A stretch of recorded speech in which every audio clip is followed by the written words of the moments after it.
Kano State Governor Onyali Ganduje says parents who stop their children from going to school will face prosecution.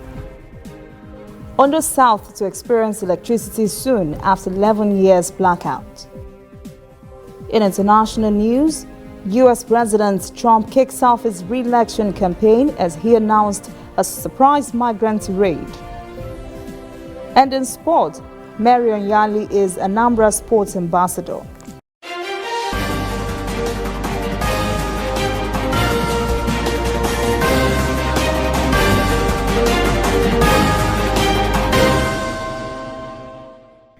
This is ANN News.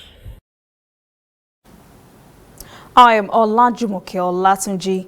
A raging inferno has consumed a section of the main market in Makodi, Benue State. There were no immediate reports of casualties, but first responders were said to have been mobilized to the scene. A Benue government spokesperson, Teva Keshi, says the fire only touched a section of the market along George Akume Road at about 6:30 in the evening. The market, containing a row of lock-up shops, was built by former Governor Gabriel Soswem to unclog the Makodi city center and encourage easy trading. It served as a temporary shelter for victims of the devastating flood in 2017 and residents who fled their villages at the height of violence by herdsmen between late 2017 and early 2018. President Muhammadu Buhari has signed into law the Federal Polytechnics Amendment Bill and the National Institute for Security Studies Bill. The new act now pegs the tenure of rectors of federal polytechnics a single 5-year term. A rector who is currently serving the old 4-year tenure will receive an additional year to move to the new plan. The amended act stipulates that the polytechnics will now have governing councils of 5 members, reflecting the national character, comprising a lady, an alumnus of the polytechnics, and a person from the area where the polytechnic is based. The National Institute for Security Studies Act now paves the way for the establishment of the institute with a view to ensuring that middle and senior managers in the security environment have their competencies improved. Economic and Financial Crimes Commission (EFCC) has rearraigned a former Minister of State for Power, Mohammed Wakil, and 4 others on Tuesday on an alleged 450 million naira money laundering charge. EFCC says the accused face a 7-count charge bordering on criminal conspiracy. They were initially arraigned before Mohammed Salihu in July last year, but had to be rearranged now because Salihu has since retired and a new judge had been assigned to the case. Wakil is standing trial alongside Garba Abacha, Ibrahim Burma, Abubakar Kulima, and Mohammed Kachala. EFCC says they allegedly collected 115 million naira from former Minister of Petroleum Resources, Dizani Alison Madrike, to influence the outcome of the 2015 presidential election. The charges show the offense contravenes a section of the 2011 amended Money Laundering Act. They have all pleaded not guilty to the charges. Kano State Governor Onyali Ganduje is set to make good on his threat to punish parents who refuse to send their children to school. He has forwarded a bill to the House of Assembly for passage. Ganduje reiterated his administration's warning to prosecute parents who refuse to enroll their children in school during an interactive session with UNICEF Advocacy Group at the Government House in Kano on Monday. Ganduje says parents who send their children as Amajiris begging for alms on the streets will be arrested. The governor said he was confident that the move by the state government to make primary and secondary education free and compulsory would help the development of the state. He said his administration had helped in training more than 30,000 primary and secondary school teachers. With that, the state now has fewer than 3% unqualified teachers. The Nigeria Civil Aviation Authority is immediately starting to demolish telecommunication masts that pose security risks to aviation in different areas of the country. NCAA says the demolition exercise would seemingly affect some banks and financial institutions that had discountenanced its regulatory requirements on the clearance for any high structure within airspace in the country. NCAA had warned all global systems for mobile communications providers and telecom operators against the violation of safety regulations. A 30-day ultimatum handed down for compliance has expired. He said before the ultimatum expired, affected organizations had been reminded in a letter to obtain aviation height clearance. NCAA requires aviation height clearance approval for every tower installed in the country, irrespective of the height and location.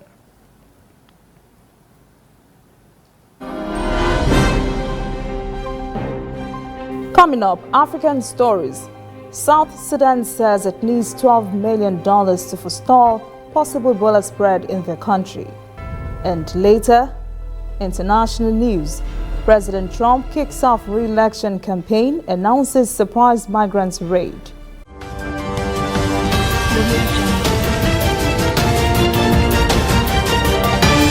You are watching ANN. Welcome back. This is ANN News in African Stories. Last week, ANN reported that Ebola had crossed borders from Democratic Republic of Congo into Uganda, and that 2 patients had died in Uganda. Now we can report that after war that followed that incident, trade along the border is now practically at a standstill. Ebola had scared off those important goods, especially the food items from DRC. Also retreating are transport operators who say they're afraid to cross into DRC. These transport workers say they usually carry people from the Congo to Uganda. One Uganda businessman says he and his colleagues are warning people not to even shake hands with merchants from the DRC. He says Ebola is spread through contact with body fluids.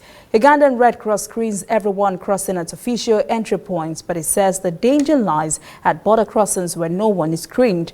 The traders along the Uganda-DRC border can only hope the measures in place now are enough to stop Ebola spread so business can return to normal.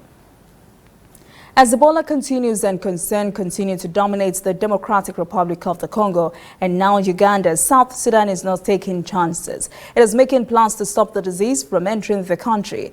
To effectively prepare for the fight against Ebola, South Sudan says it needs $12 million. Reporter Patrick Oyet has the story. The World Health Organization says the risk of Ebola spreading to South Sudan is very high, and so the government and the UN say $12 million is needed to help prepare health workers. If we think that preparedness is expensive, response will be much more expensive, not only in terms of the money, but in terms of human lives, in terms of development, even in terms of our ongoing peace process. The UN says the new plan identifies gaps and prioritizes activities in trying to prevent the arrival of the disease.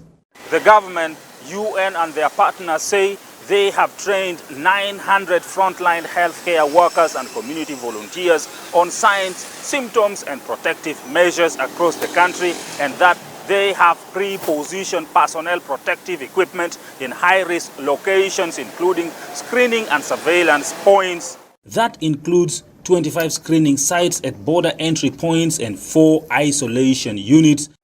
A team from our lab here was sent to Germany for training.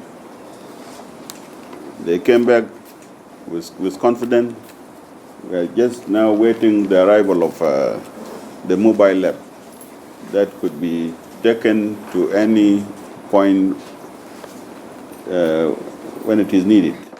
The UN says the plan includes a 72-hour outbreak response, containment plan and a vaccine readiness strategy, but of course it's an eventuality that everybody hopes will never happen. The 12th U.S.-Africa Business Summit has kicked off on Wednesday in Maputo, Mozambique. It is being attended by some African presidents and heads of government. The event seeks new business opportunities for the development of the creative continent. Angola is being represented by a delegation led by Minister of Commerce Geoffrey Van Dunham Jr. Also at the event are presidents of Namibia, Kenya and Malawi. King Smarto III of Eswatini, formerly Swaziland. The forum will serve as a platform for business and government leaders from the U.S. and Africa to select and discuss key sectors such as agribusiness, energy, health, infrastructure, information technology, finance, and networking with key decision makers in government and the private sector. The African Continental Free Trade Agreement has just become operational for a few weeks. Now, AU member states are working to put in place infrastructure that would help boost intra-Africa trade. The 54 countries on the continent have realized the importance of trading with one another, and to achieve that, restrictive trade and immigration laws and regulations would have to be removed, and that is just the beginning. Reporter Girum Chila is in Addis Ababa with the story. It's over 1.2 billion people who will benefit from the Continental Free Trade Area, which represents a GDP of $3.4 trillion US. Now, with the ratification by 24 member states, the AU is set to put the AfCFTA into operation. However, some worry that the huge infrastructure gap will jeopardize the full implementation of the free trade zone. The African Union says it is working with its member states to bridge the gap. We are working with the relevant organizations and partners in order to ensure that our airports are updated, upgraded, the infrastructure is up to date, the safety and security measures are taken into consideration and abiding to international standards. We are pushing also through our PIDA program, the Program for Infrastructure Development, on the railways and the road and also maritime transport. The other key area the African Union says it's working on to hasten implementation of the free trade deal is the digital infrastructure across Africa. We are leading on the continent for the continental strategy for digital transformation in all sectors, and particularly in sectors that support the free trade area. And we are working with different partners on e-commerce platforms, and these are excellent ways also to market and to show and to sell and buy our products and to promote our SMEs and young people working in that area. Commissioner Abu Zaid also said Africa is busy engaging its IT professionals and international stakeholders in enhancing cybersecurity across the continent. Again, to ensure all these transactions, all what's happening on the continent is happening in a safe and secure way, and that our data is protected, the transactions are protected. We are rolling out, our cybersecurity program across the continent. In just a couple of weeks' time, the African Union Heads of State gathering will take place in Niamey, Niger. The leaders are expected to officially launch the AfCFTA operations. As much as it is an exciting moment for the African continent, several administrative hurdles need to be cleared to ensure a smooth implementation of the trade deal. Up next, international news. President Trump kicks off re-election campaign, announces surprise migrants raid. And later, sport. Onyali named Anambra Sports Ambassador.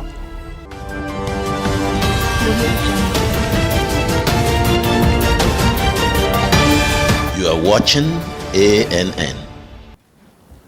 Welcome back. This is ANN News. Now to international stories. The current round of Trump tariffs on Chinese goods has hit consumer goods that every American has to use. The extra cost of importing these products from China is being passed on to consumers who are beginning to feel the pinch. U.S. business representatives have attended a round of hearings on tariff increases on Monday and have expressed their opposition to the new additional tariffs that have hit $300 billion of products such as cell phones, laptops, clothes, shoes, toys, and gaming devices. 2 billion books on the American market are also printed in China. We don't have an option as to where we can go. Often it's because of the cost. A lot of the daily newspapers have gone out of business here in the States, so the printer capacity, which I think you heard some testimony about, has gone down. So it's cost, also technology. Men quoted statistics that show that 82% of cell phones and 94% of laptops in the U.S. market are manufactured or assembled by Chinese manufacturers. They say many of the businesses would shut down if the tariffs are allowed to stay. Many jobs would also be phased out, and more than 500 enterprises and industry associations attended the tariffs hearing on Monday at the International Trade Commission in Washington, D.C. U.S. President Donald Trump kicked off his re-election campaign on Tuesday at a rally in Orlando, Florida, one of the swing states that followed his victory in 2016, while promoting issues like the economy and border security. The president also condemned his Democratic opponents as socialist and left-wing extremists who have tried to destroy him and his family and have looked down on his supporters. He also chastised the media and Democrats for spotlighting the Russian issue and all the controversies surrounding his presidency. Trump's approval rating hovers in the low 40s. Meanwhile, the president gave a shocker in a tweet on Monday night by announcing a mass deportation campaign targeting millions of people. He said U.S. Immigration and Customs Enforcement, or ICE, will begin the process of removing millions of illegal aliens whom he said have illicitly found their way into the United States. Trump announcement apparently caught Immigration and Customs Enforcement by surprise, and it's unlikely the agency has the resources to carry out an operation of the scale he apparently has in mind. The threat of impending deportation will terrorize the roughly 10.5 million undocumented immigrants living in the country, as well as the communities in which they live. European Union officials are warning the October Brexit deadline will likely have to be extended if Britain is to leave the bloc in an orderly way. Whoever the British Conservatives pick as their next leader and the country's Prime Minister, the fair Boris Johnson, the runaway favourite to succeed Theresa May, whose prime ministership founded on Brexit rocks, doesn't understand that. They say he still thinks he can use brinkmanship to turn the clock back 2 years and start fresh negotiations, as though a withdrawal agreement hasn't been struck between London and Brussels. In the second knockout ballot to select two contenders to present to the party's 160,000 members to pick the new leader, Johnson again came out well ahead of his rivals with 126 votes. But with just more than 4 months to go before the deadline, which has been extended twice before, EU officials are adamant they won't agree to reopen the voluminous withdrawal agreement, which took more than 2 years of tempestuous negotiations to conclude. If no agreement is reached before the October deadline, a no-deal agreement may be the best deal the UK would get. An investigation team in the Netherlands have said on Wednesday 3 Russians and a Ukrainian will face murder charges for the 2014 downing of a Malaysia Airlines flight MH17 over eastern Ukraine, which killed 298 people. A trial will start in the Netherlands next March, and the suspects are likely to be tried in absentia. As the Netherlands have said, Russia has not cooperated with the investigation and is not expected to hand anyone over. Dutch Chief Prosecutor Fred Westerbeek said this suspect allegedly played an important role in the deaths of 298 innocent civilians. He said they suspect them of close cooperation to get the missile launcher to where it was with the aim of to shoot down an airplane. When we return, sport. Mary Onyali is Anambra State Sports Ambassador. Please stay with us.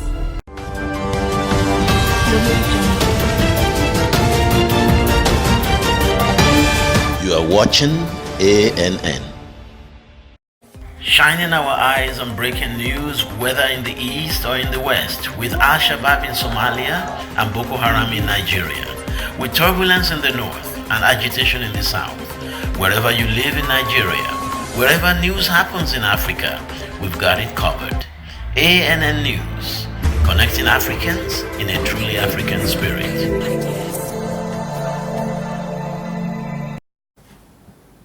Welcome back. This is ANN News in Sport. Former Nigerian Olympia Mary Onyali has been named by Governor Willie Obiano as Sports Ambassador of Anambra State. The governor said this will serve as an encouragement to budding athletes in the state. Anambra State won 19 medals at the NYG, including 3 gold, 5 silver and 11 bronze, while the state won 29 medals in NSF with 5 gold, 11 silver and 13 bronze.